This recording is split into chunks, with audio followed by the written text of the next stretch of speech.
몇몇 분이 계시긴 한데요. 그래도 오랜만에 뵈서 또 반갑고 또 새롭게 또 매일 봐도 또 반가운 여러분들을 또 봐서 더 행복합니다. 오늘 같이 은혜 나눌 말씀은 사도행전 15장 12절에서 35절 말씀입니다. 사도행전 15장 12절에서 35절 말씀, 우리는 계속적으로 지금 금요일마다 사도행전 강해를 하고 있습니다. 오늘 35번째 시간, 벌써 35번 했더라고요. 띄엄띄엄 했는데도 35번, 35주가 지나갔어요. 거의 1년 가까이 사도행전만 금요철에 때 보고 있는 것 같은데, 그래도 우리 같이 나누도록 하겠습니다. 우리 12절부터 35절까지 우리 같이 봉독합니다. 시작. 이 말씀은 살아계신 하나님의 말씀입니다. 바울이 하나님께서 자기들로 말미암아 이방인 중에서 행하신 표적과 기사에 관하여 말하는 것을 듣더니 말을 마침에 야고보가 대답하여 이르되, 형제들아, 내 말을 들으라. 하나님이 처음으로 이방인 중에서 자기 이름을 위할 백성을 취하시려고 그들을 돌보신 것을 시므온이 말하였으니 선지자들의 말씀이 이와 일치하는도다. 기록된 바 이후에 내가 돌아와서 다윗의 무너진 장막을 다시 지으며 또 그 허물어진 것을 다시 지어 일으키리니 이는 그 남은 사람들과 내 이름으로 일컬음을 받는 모든 이방인들을 주를 찾게 하려 함이라 하셨으니, 즉 예로부터 이것을 알게 하신 주의 말씀이라 함과 같으니라. 그러므로 내 의견에는 이방인 중에서 하나님께 돌아오는 자들을 괴롭게 하지 말고 다만 우상의 더러운 것과 음행과 목매어 중인 것과 피를 멀리하라고 편지하는 것이 옳으니, 이는 예로부터 각 성에서 모세를 전하는 자가 있어 안식일마다 회당에서 그 글을 읽음이라 하더라. 이에 사도와 장로와 온 교회가 그 중에서 사람들을 택하여 바울과 바나바와 함께 안디옥으로 보내기를 결정하니, 곧 형제 중에 인도자인 바사바라 하는 유다와 실하더라. 그 편지를 붙여 이르되, 사도와 장로된 형제들은 안디옥과 수리아와 길리기아에 있는 이방인 형제들에게 문안하노라. 들은즉 우리 가운데서 어떤 사람들이 우리의 지시도 없이 나가서 말로 너희를 괴롭게 하고 마음을 혼란하게 한다 하기로 사람을 택하여 우리 주 예수 그리스도의 이름을 위하여 생명을 아끼지 아니하는 자인 우리가 사랑하는 바나바와 바울과 함께 너희에게 보내기를 만장일치로 결정하였노라. 그리하여 유다와 실라를 보내니 그들도 이 일을 말로 전하리라. 형령과 우리는 이 요긴한 것들 외에는 아무 짐도 너희에게 지우지 아니하는 것이 옳은 줄 알았노니, 우상의 제물과 피와 옥매에 죽인 것과 음행을 멀리할지니라. 이에 스스로 삼가면 잘 되리라 평안함을 원하노라 하였더라. 그들이 작별하고 안디옥에 내려가 무리를 모은 후에 편지를 전하니 읽고 그 위로한 말을 기뻐하더라. 유다와 실라도 선지자라 여러 말로 형제를 권면하여 굳게 하고 얼마 있다가 평안히 가라는 전송을 형제들에게 받고 자기를 보냈던 사람들에게로 돌아가되, 바울과 바나바는 안디옥에 유하며 수다한 다른 사람들과 함께 주의 말씀을 가르치며 전파하니라. 아멘. 건강한 가정은 문제 없는 가정이 아니라 건강한 가정은 문제가 있어도 문제를 해결하는 가정이 건강한 가정이다라고 이야기합니다. 저는 교회도 마찬가지인 것 같아요. 건강한 교회는요, 문제가 없는 교회가 건강한 교회가 아니라 문제는 다 있어요. 문제는 다 있는데 중요한 그거를 어떻게 지혜롭게 헤쳐나가는가. 지혜롭게 우리가 분열되지 아니하고 분쟁하지 아니하고 지혜로 하나롭게 연합되어져서 넘어갈 수 있는 교회가 건강한 교회다라고 생각할 수 있는 것 같습니다. 우리의 몸도 그렇잖아요. 안 아프고 살면 참 좋지만 안 아플 수는 없어요. 근데 중요한 건 아파도 잘 이겨내는 게 우리를 더 강하게 만들고 더 우리를 능하게 만드는 것 같습니다. 지난번에 사실 이어서 오늘 말씀을 좀 같이 이어가려고 하는데, 우리 지난번에 다뤘던 내용 15장의 내용이 예루살렘 회의의 내용이었습니다. 이방인들을 과연 구원받을 때 할례를 받아야 되느냐 말아야 되느냐 뭐 이런 내용 가지고 서로 분쟁이 있어가지고 그거 가지고 회의했던 내용이 지난번에 서두에 대한 내용이었어요. 결론부터 오늘의 설교의 결론부터 내리자면, 교회의 해결은 그리스도의 은혜와 사랑이 있어야지만 우리는 이 모든 문제를 해결 나갈 수 있다라는 것을 살펴보려고 합니다.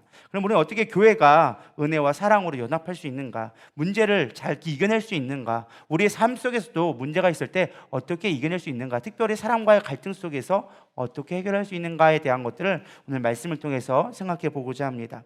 우리가 지난번에 했지만 혹시라도 또 오랜만에 오시거나 또 처음 오시거나 또 그걸 별 기억하지 않으신 분들을 위해서 잠깐 제가 앞에 있는 내용을 언급해드리면, 바울과 바나바가 1차 전도 여행을 마치게 되어지죠. 그리고 파송했던 교회인 안디옥 교회로 가게 되어졌어요. 근데 이들이 떠나는 한 3년, 2년 반 동안에 이제 예루살렘이나 다른 사람들이 이 안디옥 교회를 들리게 되어진 거예요. 근데 그 중에는 바리새파, 이렇게 좀 성경의 율법에 능한 자들이 있었던 것 같아요. 그래가지고 교회에 와가지고 안디옥 교회에, 야, 우리가 여기서 신앙생활 하려고 한다라고 봤더니 이들이 할례도 안 받았고 율법을 제대로 지키지 않는 거예요. 그러니까 이들이 이상한 거예요. 분명히 예수 믿으면 우리는 당연하게 유대적 관점을 가지고 할례를 받아야 되고 성경에 나온 율례를 지켜야 되는데 지키지 않으니까 니들 구원받은 거 아니다라고 이야기가 나오기 시작한 거예요. 그 이야기를 이제 바울과 바나바가 선교 갔다 와서 듣게 되어진 거예요. 근데 그게 아니다, 우리가 은혜로 구원받는다, 오직 이방인들도 은혜로 구원받을 수 있다라고 얘기하지만 이게 율법에 꽉 막힌 사람들은 이해가 안 되는 거예요. 야, 할례 안 받고 어떻게 구원받아? 모세의 자녀라고 한다면, 모세의 후손이라고 한다면 할례 받는 건 당연하지, 율법 지키는 건 당연하지, 하나님은 우리에게 율법을 주셨는데 율법도 안 지키고 하나님을 섬긴다고? 말도 안 돼 라고 하면서 서로 이제 아웅다웅하기 시작하는 거예요. 이게 점점 문제가 커지다 보니까 더 이상 바울과 바나바는 이거를 해결할 수 있는 능력이 안 되는 거예요. 그래서 어떻게 하냐, 그렇다면 우리의 모교회인 예루살렘 교회 가서 이 문제를 한번 같이 논의해보자. 과연 거기 사도들이 있으니까, 예수님한테 직접 지도를 받은 사도들이 있으니까 그들은 적어도 알지 않겠느냐. 그래가지고 예루살렘 교회로 바울과 바나바가 다시 오게 되어집니다. 와가지고 이제 1차 선교 보고를 하겠죠. 우리가 이런 역사가 있었습니다. 교회가 세워졌습니다. 하나님 나라가 확장되어졌습니다. 그 사람들이 막 기뻐하죠. 근데 중요한 이제 본론을 꺼내놓기 시작합니다. 이렇게 이방인들이 구원받는데, 은혜로만 받는 줄 알았는데, 성령 받으면 되는 줄 알았는데 할례를 받아야 된다고 사람들이 와서 이렇게 얘기하더라. 그것 때문에 교회가 분열되게 생겼다. 해답을 내주십시오라고 문제를 제기한 거예요. 근데 그 말을 듣고 예루살렘 교회도 똑같은 사람이 있는 거예요. 바리새파가 와가지고 또 얘기하는 거예요. 야, 할례 받아야지, 무조건 할례 받아야 구원 받는 거다, 이건 말도 안 된다라고 이야기하기 시작하는 거예요. 근데 그때 누가 나옵니까? 가장 예수님의 수제자라고 불렸던 베드로가 이야기하기 시작합니다. 뭐라고 얘기합니까? 야, 내가 봐봤더니 고넬료라는 이방인이 있었다. 근데 그가 하나님 앞에 성령 충만 받고 하나님의 인도시, 내가 정말 가기 싫었는데도 불구하고 하나님이 나에게 환상을 통해서 보여서 그곳에 갔더니 하나님은 그들에게 성령을 부어주시고 구원받은 역사가 일어났더라. 온 집안이 구원받더라. 우리는 오직 은혜로 구원받는 것이다. 그들을 힘들게 하지 말자. 이방인들은 이방으로 예수 믿음으로 말미암아 자유롭게 믿게 하지, 굳이 우리의 율법을 가지고 그들을 하지 말자라고 베드로가 이야기를 했습니다. 근데 그 말이 사람들에게 어느 정도 타당하게 묵혀지는 것 같아요. 그에 이어서 오늘의 본문 말씀인 이제 야고보가 덧붙여서 성경 말씀을 근거로 성경을 인용하여 줘서, 야, 그럼 우리가 진짜로 이방인들에게는 율법을 제한시키지 말고 율법으로 얽매지 말고 그가 은혜로 구원받음을 인정해 주자라는 이야기 나오는 내용이 바로 오늘 본문의 내용입니다.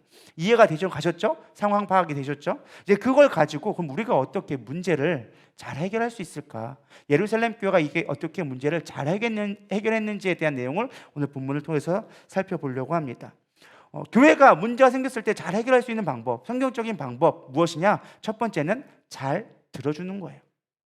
여기 보면 우리 아까 6절에 보면 사도와 장로들이 이 일들을 의논하러 모여라고 나와져 있습니다. 또 7절에 보면 뭐라고 나오냐? 이어서 많은 변론이 있은 후에라고 나와 있고요. 오늘 본문 12절에 보면은 바울이 표적과 기사가 관하여 말하는 것을 듣더니라고 이야기해주고 있습니다.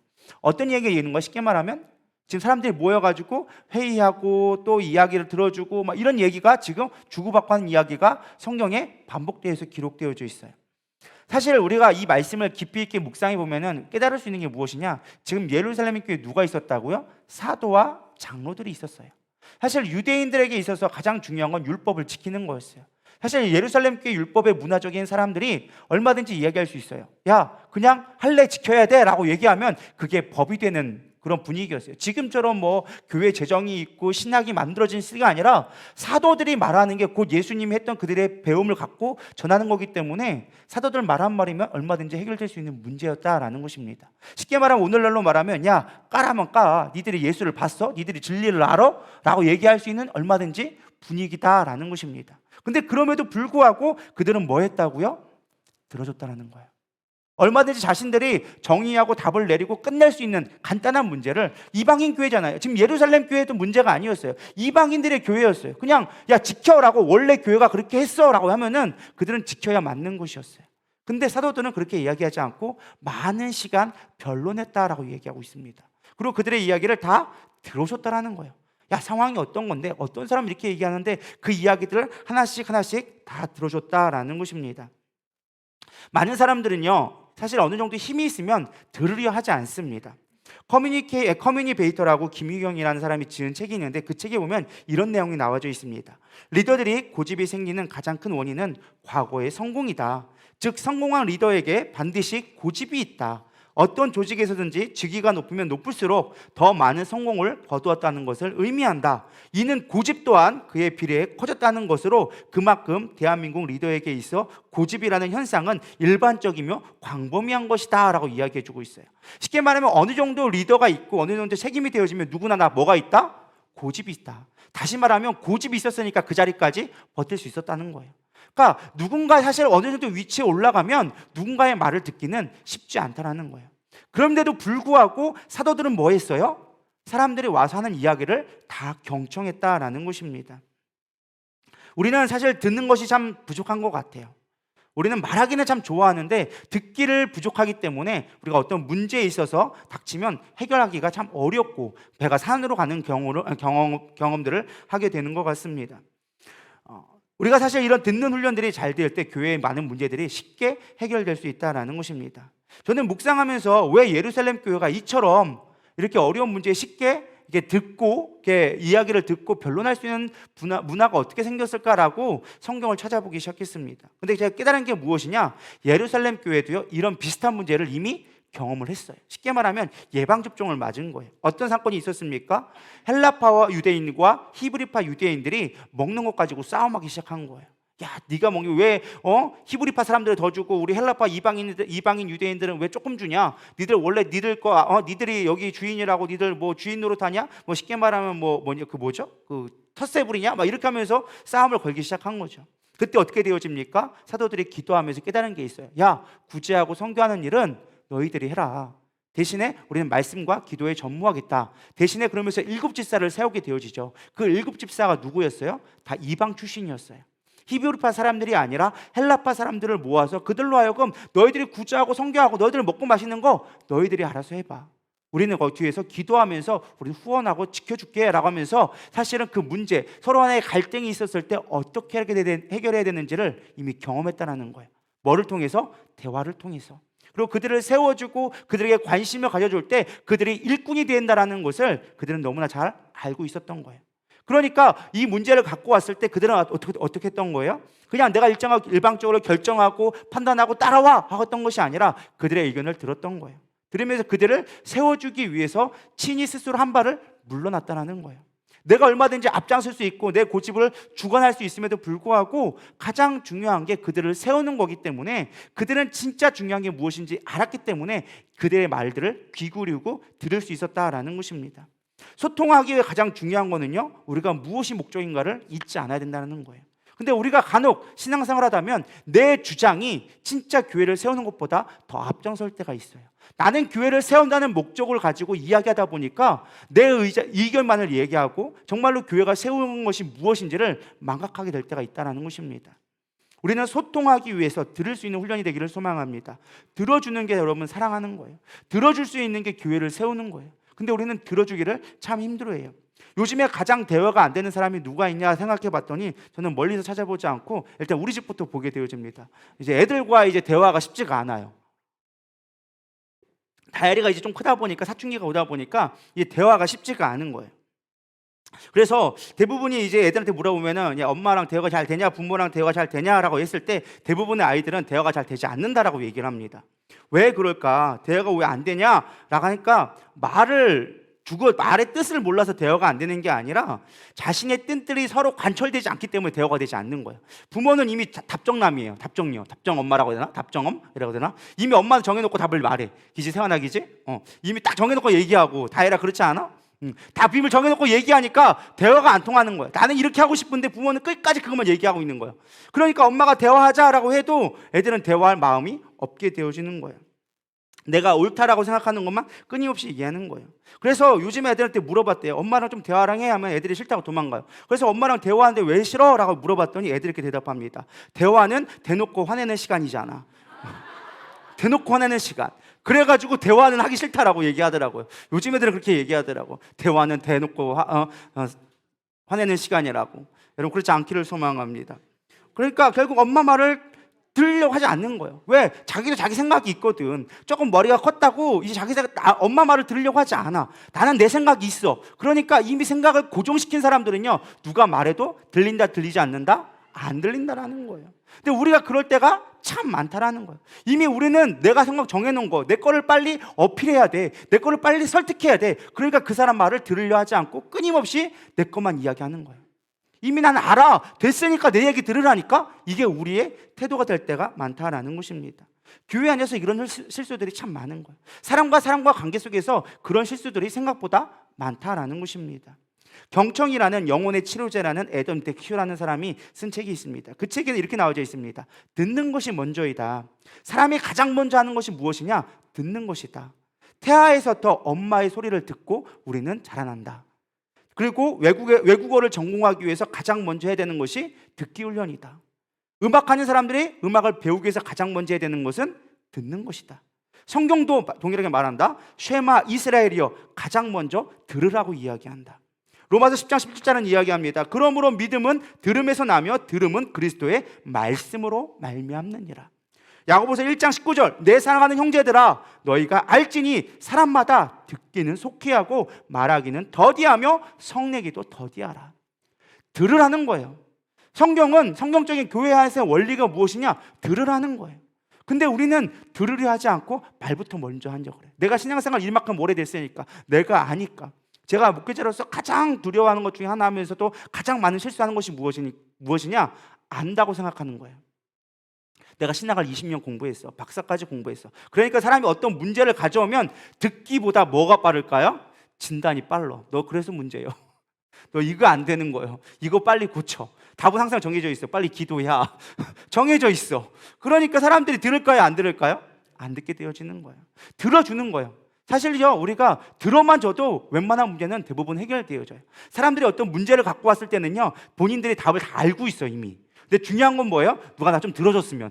나 좀 들어줬으면. 내 남편이 들어주냐, 애들이 들어주냐, 아무도 안 들어주거든. 만만한 게 목사야. 그러니까 목사한테 와가지고 목사님 좀 들어달라고. 근데 중요한 건 목사가 바쁘다고 안 들어줘. 그러니까 할 말이 없으니까 교회가, 이 교회 사랑이 없나 봐. 그러고 떠나가는 거야. 사랑이 없는 게 아니라 시간이 없어요. 시간이 없어.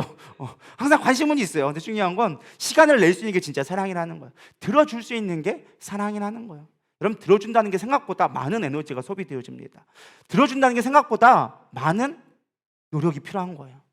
사실 우리가 들어준다라고 얘기하지만 들어주는 게 생각보다 쉽지 않거든요. 듣기를 잘할 수 있는 저럼 되기를 소망합니다. 여러분은 잘 듣는 사람입니까? 나를 생각해 보시기 바랍니다. 나는 잘 듣는 사람인가? 말하기에 앞서는 사람인가? 어떤 것 같아요?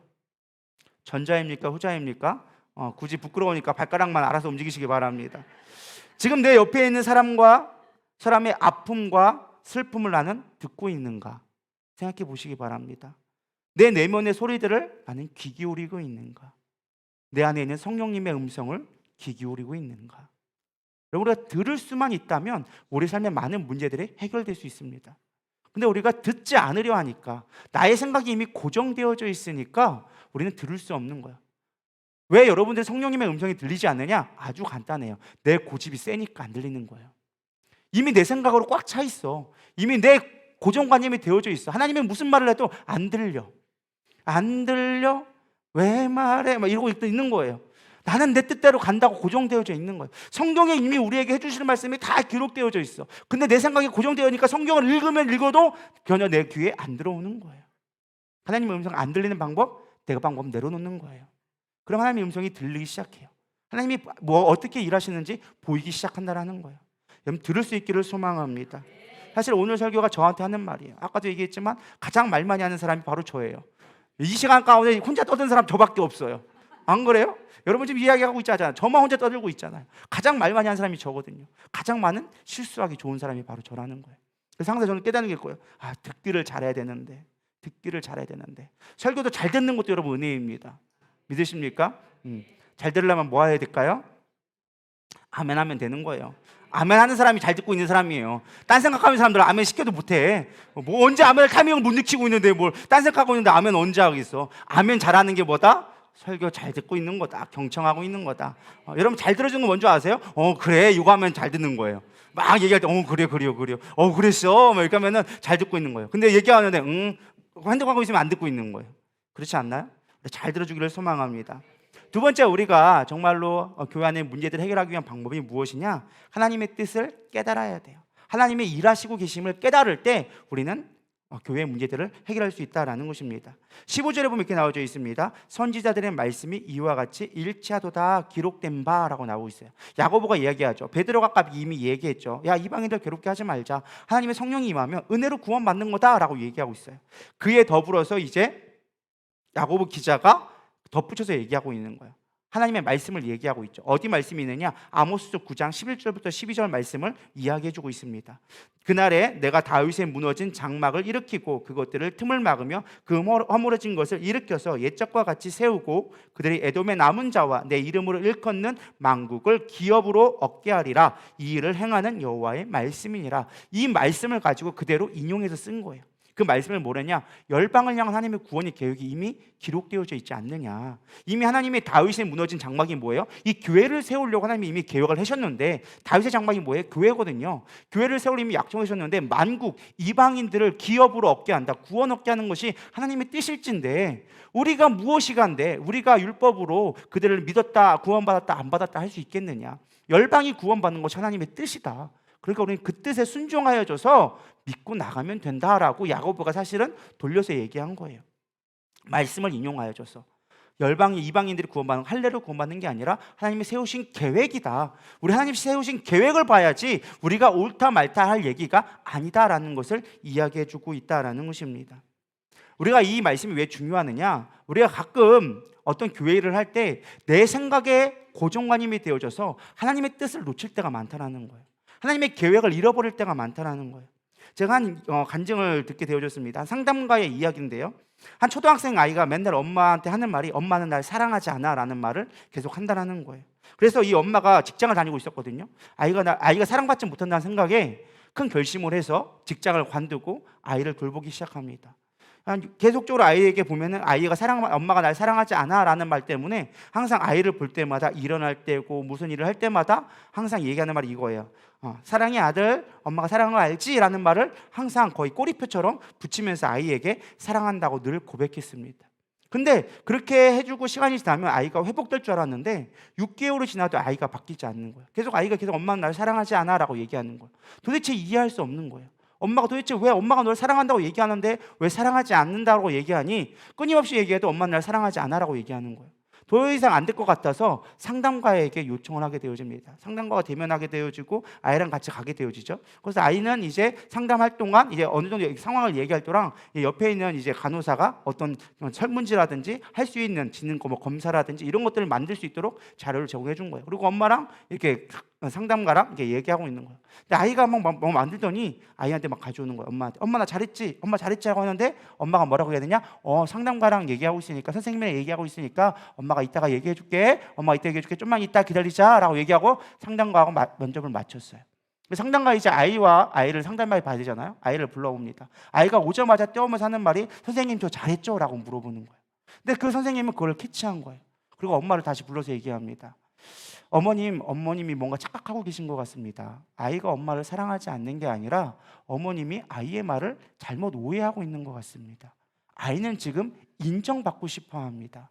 아이는 지금 엄마에게 잘했다라고 보여주는데 엄마는 그걸 잘했다고 인정해주지 않고 사랑한다고만 얘기하니까 아이는 그 사랑한다는 말을 이해를 못하는 겁니다. 아이를 인정해주세요라고 하는 이야기를 제가 듣게 되어졌습니다.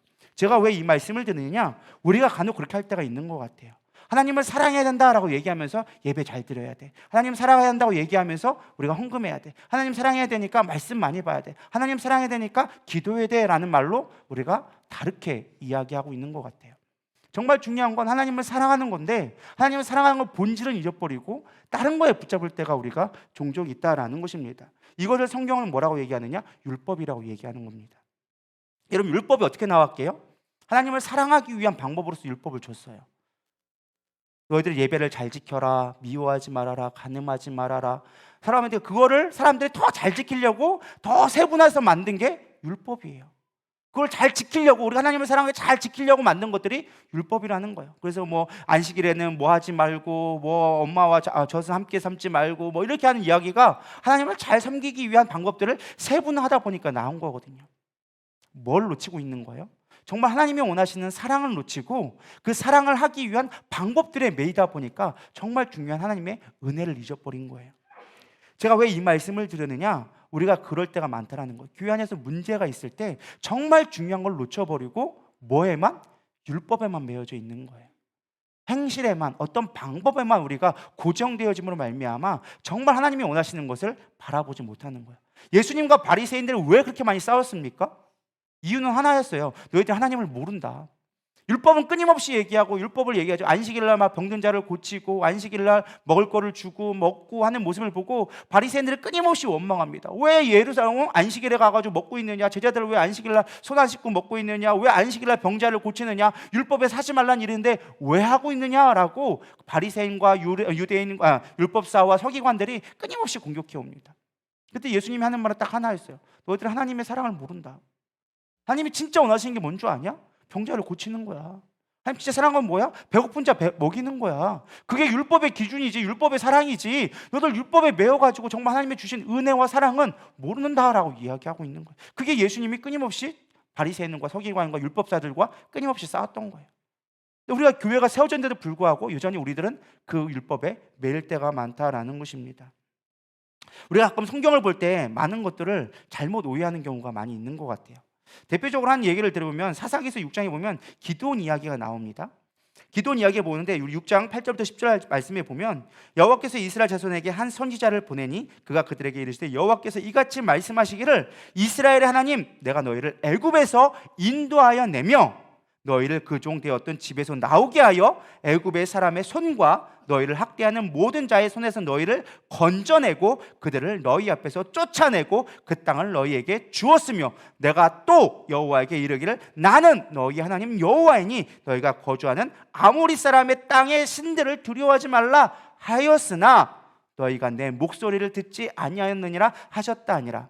여러분 이 말씀의 가장 중요한 게 뭔지 아십니까? 중요한 건 내가라는 말이에요. 하나님이 하셨다라는 거예요. 내가 너희를 애굽 땅에서 인도해냈잖아. 종되었던 집에서 인도해냈잖아. 학대한 자들로부터 내가 구해줬잖아. 내가 너희들에게 그 땅을 너희에게 주었잖아. 너희들이 한 게 아니라 내가 했어. 내가 했어. 그러니까 너희는 아모리 사람을 두려워하지 마라고 얘기했는데 아모리 사람들은 어떻게 했다? 두려워했다라는 거예요. 그 뒤에 이제 기드온을 부르는 이야기가 나옵니다. 14절부터 보게 되어지면 뭐라고 나와 있느냐? 여호와께서 그를 향하여 이르시되 너는 가서 이 너의 힘으로 이스라엘 미디안의 손에서 구원하라. 내가 너를 보낸 것이 아니냐 하시니라. 그럼 이 말씀을 잘 보면 우리가 착각하는 게 간혹 헷갈리는 말이 너의 힘으로 이스라엘을 미디안 손에서 구원해내라 하니까 마치 기드온에게 네가 해라라는 말로 오해할 때가 있어요. 그래 이 말씀은 그 말씀이 아니에요. 뭐 하셨다는 거 하나님이 이미 이스라엘을 구원해냈던 것처럼 내가 이래서 구원할 거야. 너는 그냥 가면 돼. 너는 그냥 가면 돼. 그러면서 하는데 중요한 건 이 기드온의 태도가 참 중요한 것 같아요. 아마 우리들의 모습이 그럴 것 같아요. 기드온이 그에게 대답하되 오 주여 내가 무엇으로 이스라엘을 구원하리이까? 뭐라고 얘기했어요? 내가 어떻게 구원하냐고. 나 힘이 없잖아. 이 미디안이 그 큰 사람들 내가 어떻게 이기나냐고. 하나님께 말이 되냐고. 좀 보낼 사람을 보내라고. 나에게 큰 군대를 보내주든지 뭘 하든지 해야지 왜 나에게 그런 말도 안 되는 일을 시킵니까? 라고 얘기하고 있는 거예요.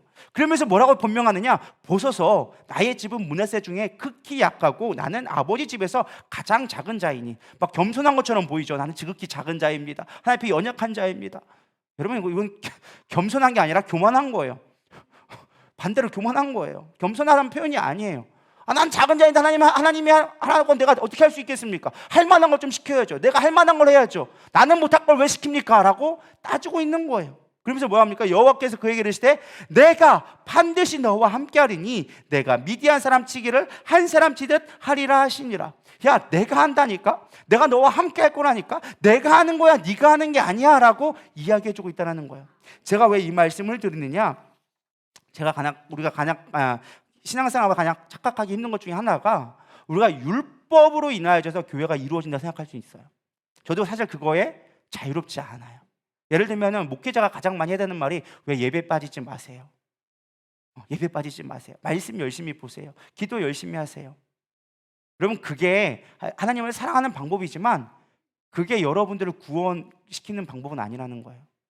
믿으십니까? 이해가 되시나요? 구원은요, 예수 믿으면 구원받는 거예요. 이 자리에 나와 앉아있다고 이러면 구원받는 게 아니라는 거예요. 교회 출석만 엉덩이 붙이고 있다고 구원받는 게 아니라는 거예요. 예수를 믿을 때 구원받는다라는 거예요. 믿으십니까? 그리고 또 착각한 것 중에 하나가 무엇이냐? 내가 뭘 해야지만 구원받는다 착각하는 거예요. 여러분, 이 부분을 잘 보기를 원합니다. 요한복음 1장 12절 보도록 하겠습니다. 영접하는 자 곧 그 이름을 믿는 자들에게는 하나님의 자녀가 되는 권세를 주셨으니. 우리는 이 말씀을 보면서 어떻게 생각하느냐? 내가 하나님을 영접하면 나는 구원받는다라고 생각합니다. 그렇지 않나요? 그렇게 믿지 않았나요? 그렇게 말씀을 읽지 않았어요? 맞아요. 틀려요. 좀 티키타카가 있어야 된다니까. 잘 듣고 계신 거 맞나요? 잘 듣고 계시죠? 잘 들어야 우리가 교회 문제가 해결된다니까요. 여러분, 인생의 문제 해결되면 딴 데 있지 않아요? 잘 들으면 된다니까요. 그러면 아멘을 잘해야 된다니까요. 아멘. 영접할 때 우리는 구원받는 생각해요. 마치 영접하는 게 우리가 먼저 돼야 되는 거라고 생각하고 있어요. 근데 그 앞에 있는 9절부터 11절 말씀 보면 전혀 다르게 얘기하고 있어요. 이 요한복음 아까 그 1장 12절 앞에 뭐라고 나와 있느냐? 참 빛 곧 세상에 와서 각 사람에게 비추는 빛이 있었나니. 뭐 했다는 거? 이미 있었다라는 거예요. 예수님이 이미 이 땅에 있었다. 그가 세상에 계셨으며 세상은 그로 말미암아 지은 바 되었으니 세상이 그를 뭐 했다? 알지 못했다. 하나님은 이미 우리를 구원하기 위해 오셨다라는 거예요. 근데 중요한 건 우리가 몰랐다는 거예요. 심지어 자기 땅에 오매 자기 백성이 영접하지 아니하였으니, 심지어 하나님의 백성이라고 믿는 이스라엘까지도 예수님을 영접하지 않았다라는 거예요. 그러니까 예수님이 뭐라고 얘기하는 거냐? 니들 영접하면 구원받아 라고 얘기하는 게 아니라 이미 내가 왔어. 이미 구원은 이미 이루어졌어. 근데 중요한 건 뭐야? 너희들이 예수님을 영접하지 않은 거야. 이미 구원은 이미 되어졌어. 근데 너희들이 믿지 않았기 때문에 구원을 못 받은 거야. 이건 우리의 행위 때문에 구원받는 게 아니라 이미 구원을 오셨어. 근데 너희들이 그거를 제발 좀 받으면 안 되겠니? 라고 얘기하는 거예요. 이해가 되시나요? 깨달아지시나요? 수준 높은 설교인데 아실라나 모르겠네. 상당히 수준 높은 설교인데. 제가 왜 이 말을 하느냐? 우리가 신앙생활할 때 이미 우리 가운데 하나님이 일하고 계시다라는 거예요. 내가 예배를 잘 드린다고 내가 뭐 일이 잘 풀리는 게 아니고, 헌금 많이 했다고 일이 풀리는 게 아니고, 내가 여기서 열심히 기도했다고 문제 풀리는 게 아니라 하나님이 이미 일하고 계시다를 믿을 때 하나님이 우리 가운데 일하심을 보게 된다는 거예요. 깨달아지시나요? 물론 기도에 좀 문제 있으니까 기도한 거 당연히 맞는 거예요. 근데 그 기도가 기도하니까 답이 나오는 게 아니고 이미 하나님이 일하고 계시는데 기도하니까 일하고 계심을 보게 된다는 거예요. 깨달아지시나 모르겠네. 이게 깨달아지면 상당한 수준이고, 아니면 조금 더 집에 가서 다시 한번 들어보시기 바랍니다. 하나님이 이미 우리 가운데 일하고 계시다라는 거예요. 그거를 우리는 기도함으로 보게 되어지는 거고, 말씀을 통해 보게 되어지는 거고, 예배를 통하여서 깨닫게 되어지는 거예요. 그래서 하나님이 일하심을 보게 되어지니까 굳이 우리가 율법이 아니더라도 하나님의 구원의 능력을 이루어갈 수 있다는 거예요. 야고보가 진짜 강조하고 싶은 내용이 그거였다는 거예요. 하나님이 이미 일하고 계시잖아. 하나님이 이미 이방인들을 구원하고 계시잖아. 근데 왜 우리가 와가지고 율법이냐 할례냐 가지고 이야기하고 있느냐? 그게 목적이 아니다. 하나님이 일하고 계신 걸 이미 봐라 라고 얘기하고 있는 거예요. 그게 이 야고보에서 예루살렘 회의에서 가르쳐주고 있는 교훈이라는 거예요. 교회 안에 문제도 마찬가지예요. 우리 문제가 있잖아요. 우리가 뭔가 회의하고 내 의견을 주장하고 이게 맞다라고 주장한다고 문제가 해결되는 것이 아니다라는 거예요. 사람들의 말을 들어주고, 그러면서 우리가 양보하고, 그러면서 중요한 건 뭐야? 그 안에서 하나님이 일하고 계심, 정말 하나님의 무엇이 기뻐하신 뜻이 무엇인지를 발견하면 문제는 해결된다라는 거예요. 믿으십니까? 근데 우리가 신앙생활 하다 보면 그걸 놓칠 때가 많아. 제가 청년부대 참 그런 실수를 많이 했어. 이미 답을 정해놓고 야 성경에 이렇게 얘기하고 있잖아. 왜 안 들어오니? 왜 네 감정만을 얘기하니? 감정 내려놔야지 라고만 얘기하는 거예요. 여러분 그들이 알겠어요 목사님 하고 돌아간다고 그들이 마음이 열릴까요? 안 열어져요. 마음이 이미 상처를 입었어. 마음을 닫아버렸어. 들을 마음이 없어. 들을 귀가 없는 자에게는 이야기해봐야 잔소리인 거예요. 믿으십니까? 그들에게는 지금 뭘 가르쳐줄 때가 아니라 그냥 들어주면 되는 거예요. 왜? 본인이 깨달을 때까지. 교회에 문제가 있다? 뭔가 내가 갈등이 있다? 뭐 해야 되는 거예요? 내 걸 주장할 게 아니라 들어주면 되는 거예요. 그러면서 하나님이 하시는 진짜 큰 계획이 무엇인지를 우린 집중하고 보면 나가면 문제는 해결되게 되어진다라는 거예요. 제가 이 말씀을 준비하면서 준비한 찬양이 뭐였냐? 예수로 사는 인생이었어요. 사실 이 노래가 나온 지 얼마 안 됐어요. 처음엔 들었을 때 별로 감동이 없었어요. 뭐 그냥 그런가 보다 하고 별 생각 없이 들었는데 제 입술에 계속 요즘에 머물게 되어졌어요. 그 이유가 무엇이냐? 뒤에 있는 마지막 구절 때문에 그래요. 예수로 사는 인생 책임져 주시니 두려움 없네. 예수로 사는 인생은 주님이 책임져 주신다. 그러니까 사실 제가 요즘에 제가 지난 수요일에도 얘기했지만 설교하는데 사실 많이 부담이 되어져요. 하루 종일 앉아서 무슨 말씀을 전해야 되지? 여러분들 들으니까 뭐 재미있다, 재미없다, 길다, 짧다 얘기하지만 전하는 사람은요, 도대체 뭔 말을 해야 되냐? 말 한마디 하기가 쉽지가 않아요. 제가 엄청 설교를 길게 했지만 사실은 이 길게 하기 전까지는요, 무슨 말을 해야 될지 한마디 생각 안 날 때가 있어요. 몇 시간을 무슨 말을 해야 될지 한 단어가 생각이 안 나서 그냥 멍하고 있을 때도 되게 많아요. 물론 이 자리에 올라오면 이제 막 끊임없이 얘기하지만 중요한 거는 그 한마디 하기가 사실 쉽지가 않거든요. 근데 맡기니까 편해지는 거예요. 사실 저는 오늘 4시 반까지 여러 가지 일을 하고 고민을 하다가 설교 준비를 4시 반, 5시에 돼서 준비를 하기 시작했어요. 물론 이 설교를 준비하기 전에 일주일 전부터 제가 준비를 하고 기도하면서 하죠. 막 수없이 설교도 듣고, 여러분은 모르겠지만 제가 항상 얘기하잖아요. 저는 설교 한 편을 위해서 기본 설교 3-4편 이상 들어요. 최소 3-4편, 많게는 5편 이상 들어요. 그것도 2배속으로. 항상 2배속만 들어서 그런지 말이 빨라진 것 같아요. 요즘에는 1배속 들으려니까 시간이 너무 아깝거든요. 1배속 들으면요 1시간 설교면 1시간 가야 되는 거예요. 너무 오래 걸려요. 5편 들으면 5시간이에요. 준비하면요 장난 아니거든요. 그래서 항상 저는 2배속, 2.2배속, 2.5배속까지 듣거든요. 근데 그렇게 듣다 보니까 자연스럽게 설교가 다 그렇게 빨리 들려.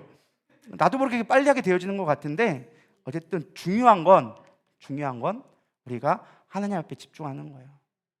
진짜 하나님의 사랑이 무엇인지를 깨닫고 교회를 세우는 게 무엇인지 집중하면 지는 거 별로 중요치 않아요. 여러분, 우리가 왜 교회의 문제 앞에서 늘 어떤 문제 앞에서 잘못된 결정을 하느냐? 정말 우리가 중요한 은혜를 깨닫지 못하니까 그런 거예요.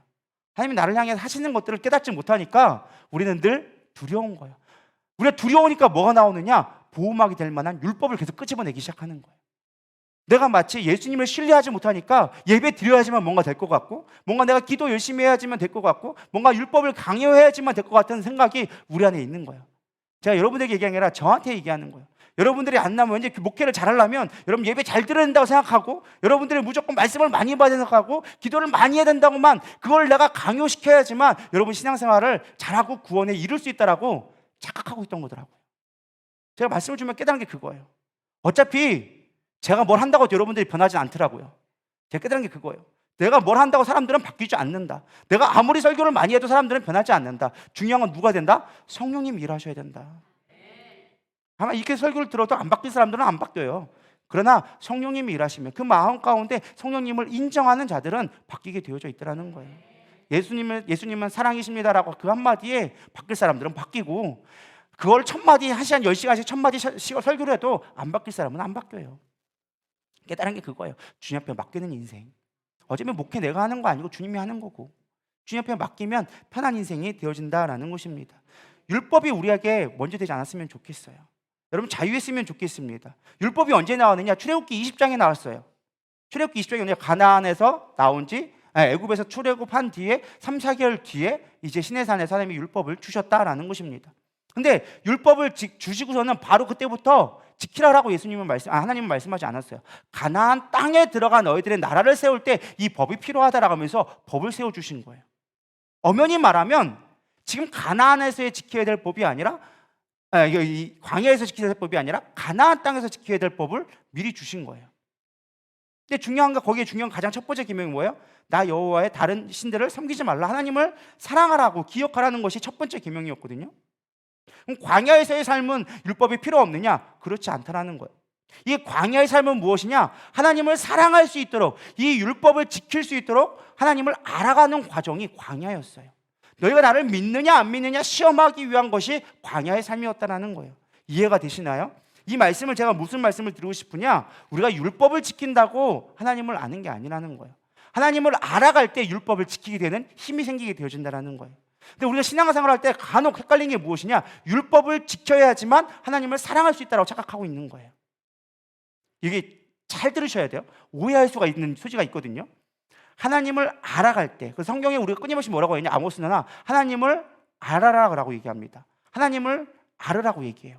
하나님을 아는 게 지혜라고 얘기하고, 하나님을 깨닫는 게 하나님이 진짜 원하시는 모습이라고 얘기하고 있어요. 여러분, 하나님의 은혜를 알고 하나님의 은혜를, 복음을 깨닫게 되어지면 우리는 율법을 지키지 말라도 지키게 되어져 있어요. 근데 우리는 율법을 가지고서 하나님을 사랑하려고 노력하면 우리에게 돌아오는 건 무엇밖에 없느냐? 좌절감밖에 없어요. 원수를 사랑하라, 여러분 될까요? 안 돼요.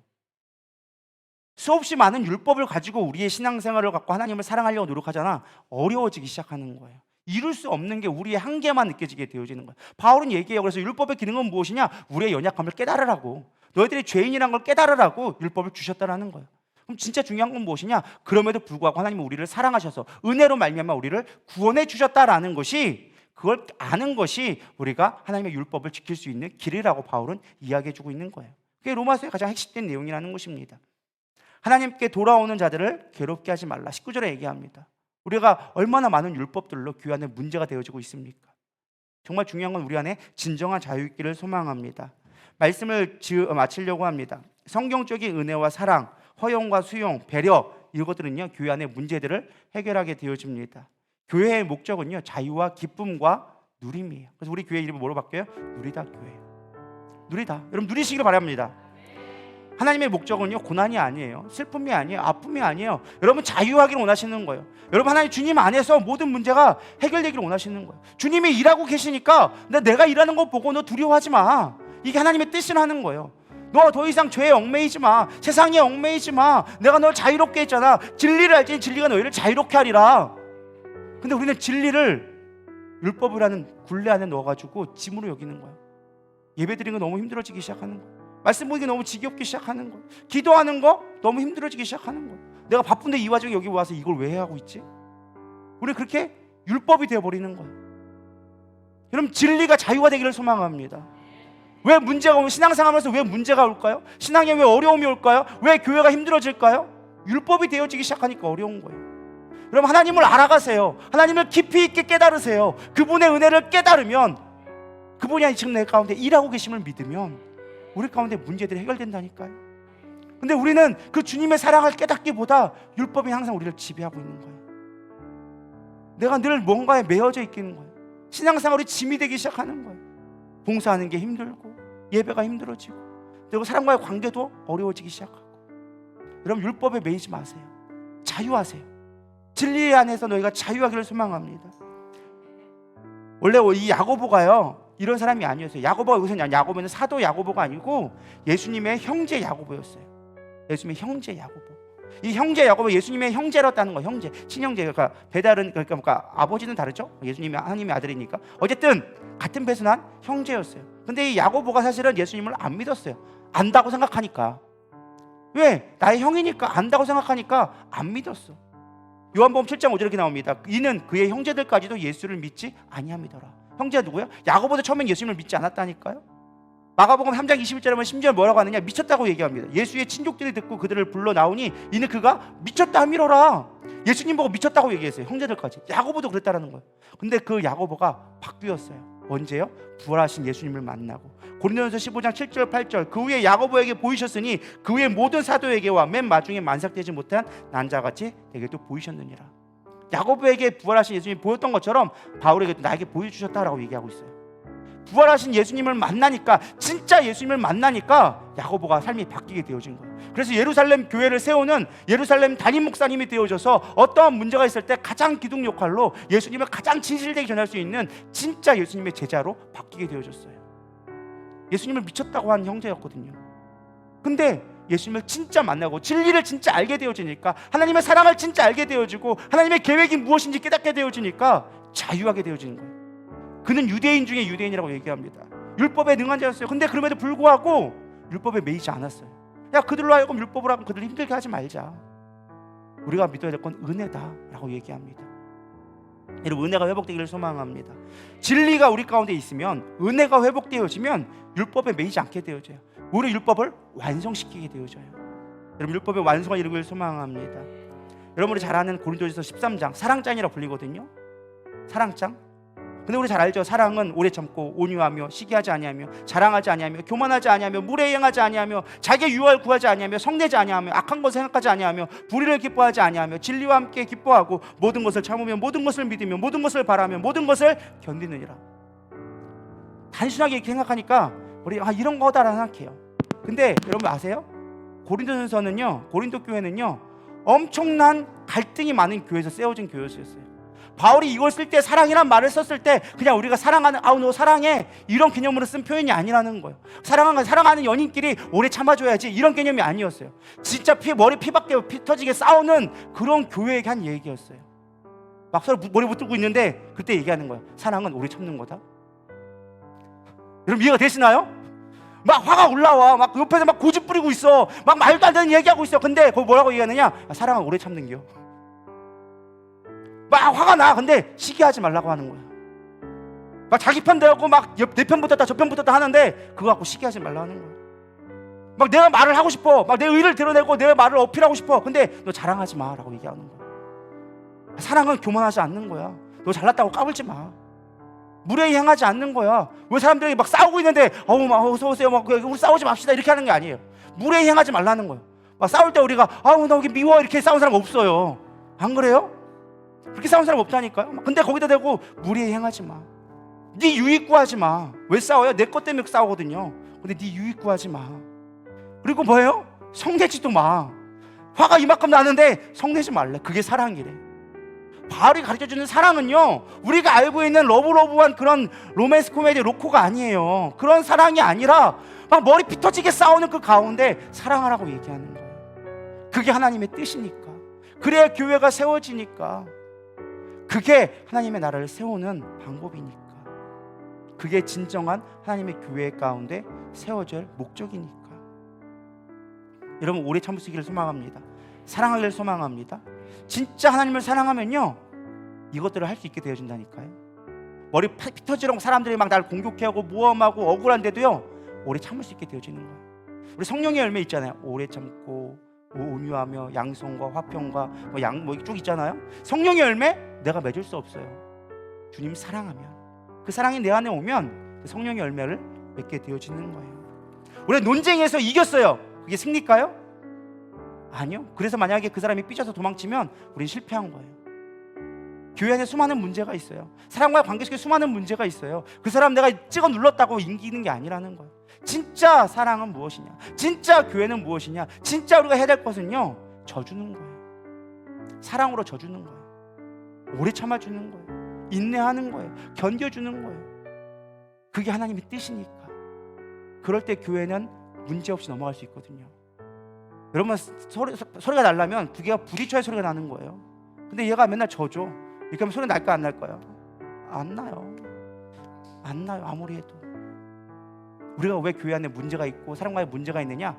내가 져주지 않아서. 같이 이기려고 하니까, 같이 들어주려고 하지 않으니까 문제는 끊임없이 일어날 수밖에 없는 거예요. 여러분 우리는 어떤 문제가 온다 할지라도 이겨낼 수 있기를 소망합니다. 진짜 하나님의 뜻이 무엇인지를 분별하기를 소망합니다. 내가 지금 이기는 거, 내가 지금 옳다고 주장하는 게 정답이 아니에요. 아무리 성경적인 근거를 갖고 얘기해도 그거 갖고 막 끊임없이 주장하면 우리 실패할 수밖에 없어요. 주님이 주시는 사랑으로, 주님이 주시는 그 인내로 들어주고, 그러므로 말미암아 진짜 우리가 문제 해결받기를 소망합니다. 우리 예수로 사는 인생, 우리 고백하면서 우리 기도로 나가겠습니다.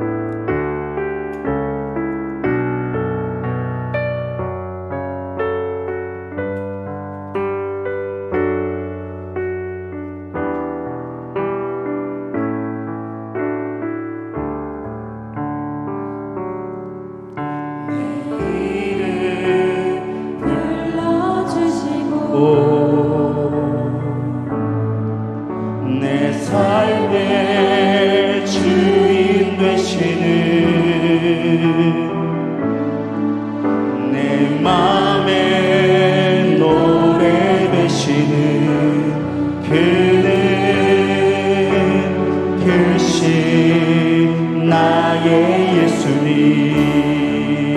작은 내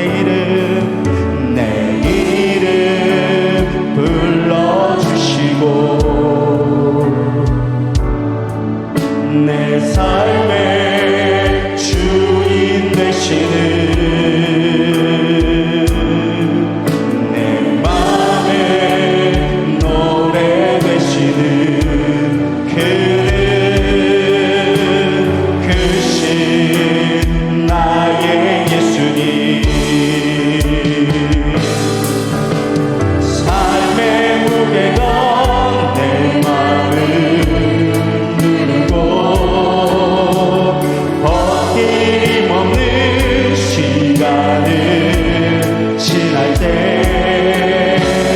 예수만 의지하는 삶 되기 원하네 죽을 때 주님 시선을 거두지 않는 삶 주의 은혜로 감당해 하시네 예수로 사는 인생 책임져 주시니 주께 맡기네 내 안에 모든 염려는 절실한 기도되리라 답답한 현실 속에서 주만 정히 바라봅니다 삶의 무게가 내 마음을 누르고 버팀 없는 시간을 지날 때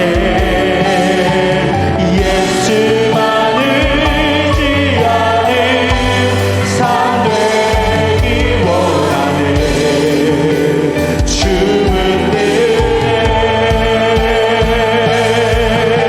주님 시선을 거두지 않는 삶 주의 은혜로 감당해 하시네 예수로 사는 인생 책임져 주시니 주께 맡기는 삶의 무게가 내 마음을 누르고 버팀 없는 시간을 지날 때